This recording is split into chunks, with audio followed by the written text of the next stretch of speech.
Hello दोस्तों, नमस्कार। हमारे जितने भी ईपीएस सर्टिफाइड पेंशन धारक हैं, आप सबका हमारे नए वीडियो में स्वागत है। दोस्तों, मैं आपको बता दूं कि एक आपातकालीन बैठक हुई है। उस आपातकालीन बैठक में ईपीएस सर्टिफाइड पेंशन धारकों के पेंशन वृद्धि से संबंधित एक अपडेट सामने निकल के आ रही है। उस अपडेट के बारे में भी चर्चा करेंगे, लेकिन उसके पहले मैं आपको बता दूं कि ये एक ईपीएस सर्टिफाइड पेंशन धारकों के पेंशन वृद्धि को एक महत्वपूर्ण जो तो यहाँ पे जानकारी है, उसके बारे में थोड़ा सा साझा करते हैं उस जानकारी को भी। यहाँ पे एक प्रश्न पूछा जा रहा है कि ईपीएस सर्टिफाइड पेंशन धारकों से संबंधित क्या हम इस देश के नागरिक नहीं हैं।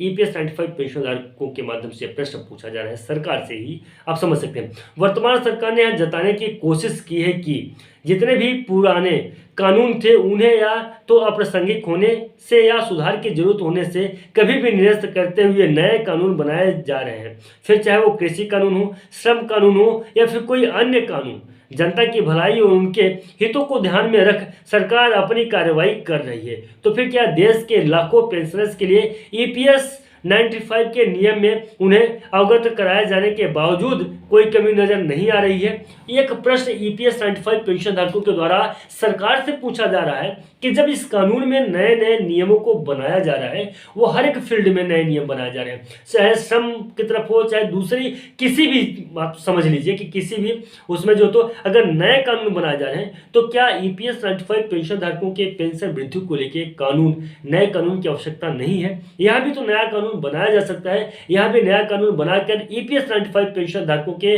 लिए जो पेंशन धारक जो मजबूर हैं, उनके मजबूरी को ध्यान में रख ईपीएस 95 पेंशन धारकों को पेंशन की राशि मुहैया कराई जाए। अपना हित ज्यादा ही नजर नहीं आ रहा। पेंशनर्स की चिंता फिर सरकार क्यों करने चली? बहुत सीधी गणित है, सब समझ गए हैं, किंतु गिड़गिड़ाने के सिवाय हम कुछ भी नहीं कर सकते हैं।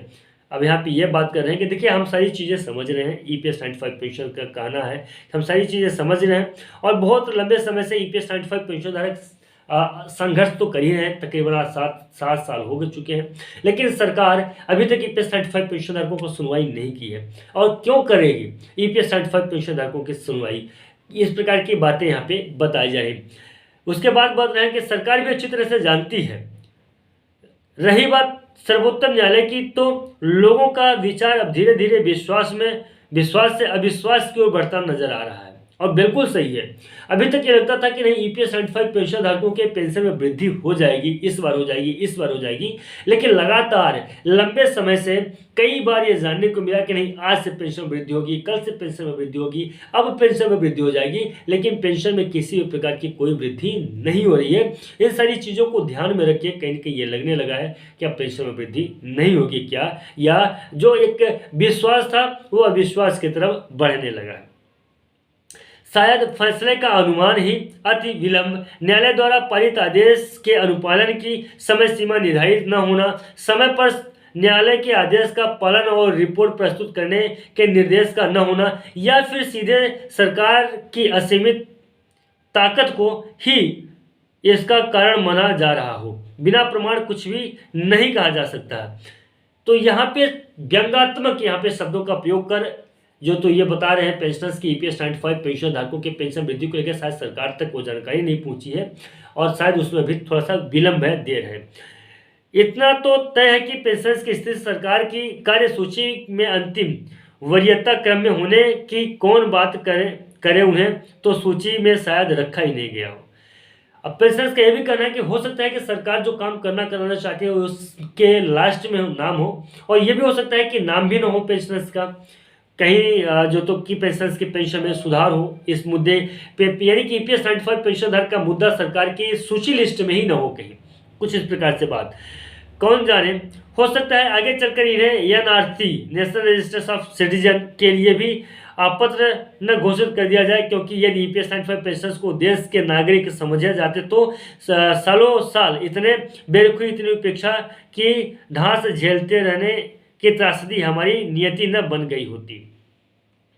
अब यहाँ पे ये पेंशनर्स के द्वारा जो बात कही जा रही है कि अगर ईपीएस 95 पेंशन धारकों को भारत का ही नागरिक माना जाता, तो इतने लंबे समय से भारत के ही नागरिक यानी कि हमारे ईपीएस 95 पेंशन धारकों के साथ में ये जो व्यवहार हो रहा है ना, ये व्यवहार नहीं हो रहा होता।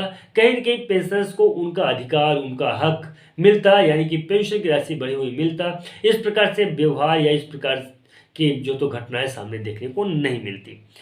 क्षमा करना मित्रों दिल की भड़ास,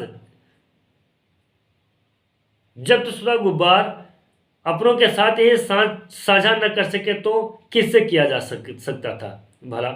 अब यहाँ पे बोल रहे हैं कि जो हमारे मन के अंदर में ये सारी शब्द जो तो उठा पटक चल रही थी, इसको फेसबुक के माध्यम से अपने दोस्तों के साथ में साझा कर रहे हैं। अब जानते हैं कि सालों साल संघर्ष करते रहने के बाद भी आज तक न तो हायर पेंशन का मुद्दा तय हो पाया और न ही न्यूनतम पेंशन की बढ़ोतरी हो पाई, पर सरकार कोई निर्णय ले सकी।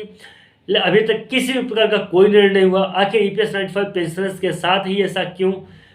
क्या हम इस देश के नागरिक नहीं हैं? फिर से वही प्रश्न, क्या हम इस देश के नागरिक नहीं हैं? तो ये सारी चीज़ें कि इतने लंबे समय से हम प्रयास कर रहे हैं, प्रयत्न कर रहे हैं, लेकिन इसके बावजूद भी ईपीएस 95 पेंशन धारकों के पेंशन में वृद्धि नहीं हो पाई है। सरकार तक अपना एक संदेश, मैसेज ये पहुंचाना चाहते हैं, जितने भी हमारे ईपीएस 95 पेंशन धारक हैं, इस वीडियो को ज़्यादा से ज़्यादा लोगों तक पहुंचाएं, साझा करें, शेयर करें, ताकि सरकार तक ये बात पहुंच सके, ये दुख की बात हो पहुंच सके और सरकार ईपीएस 95 पेंशन धारकों के पेंशन वृद्धि पे कोई बड़ा से बड़ा कदम उठा सके। फिलहाल दोस्तों उम्मीद करता हूँ कि ये वीडियो के माध्यम से एक सही जानकारी, सही इन्फॉर्मेशन और लाइव इन्फॉर्मेशन आप तक पहुँचेगी। अगले वीडियो में हम लोग कवर करेंगे जो आपातकालीन बैठक हुई थी, उस बैठक के बारे में, उस बैठक में किन किन मुद्दों को, किन किन विषयों को ध्यान में रख के ईपीएस 95 पेंशन धारकों के पेंशन वृद्धि को लेकर क्या निर्णय निकाले गए हैं। फिलहाल दोस्तों आज के बस इतना ही था। चैनल को सब्सक्राइब कर लें, वो वीडियो जब मैं बनाऊंगा, अपलोड करूंगा, तो आप लोगों के बीच में जरूर से जरूर मैं प्रस्तुत कर दूंगा। फिलहाल आज के लिए नमस्कार, जय हिंद, जय भारत।